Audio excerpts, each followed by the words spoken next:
In today's video, I'm going to teach you how to add an ellipsis to truncated text in Webflow. We all know how essential it is to maintain a neat and professional design on your website, and sometimes that means reserving space by truncating text elements. But have you ever wondered how to add that neat little ellipsis when your text gets cut off? Well, you're in the right place because that's exactly what we're going to tackle today. First, we want to begin by selecting the specific text element that has been truncated. This is where you'll be applying the changes to add the ellipsis effect.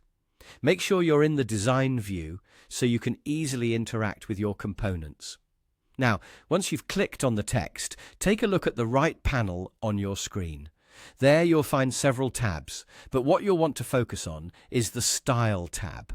This is your go-to place for making all sorts of design changes in Webflow, including typography adjustments.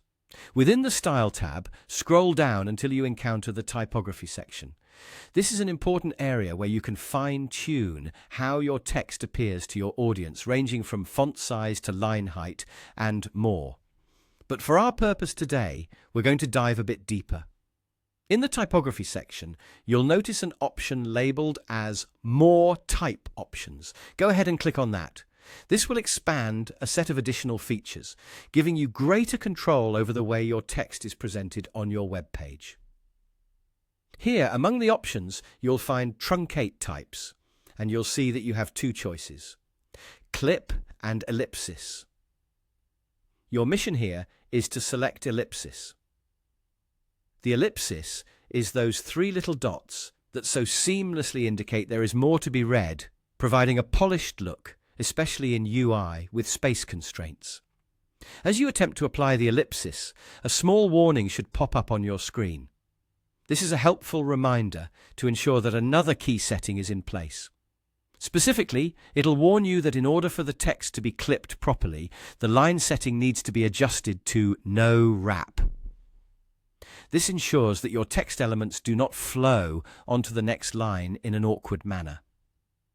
At this point, you have two choices. You can manually set the line to be no wrap yourself, or to make things more convenient, you can simply click on the Apply It button in the warning. This helpful feature automatically adjusts the settings for you, ensuring that your ellipsis appears exactly as intended. And there you have it. By following these simple steps, your truncated text will now feature an elegant ellipsis, giving your web page an even more sophisticated touch. Thanks for tuning in today, and I hope this helps you elevate your design game in Webflow. Happy designing!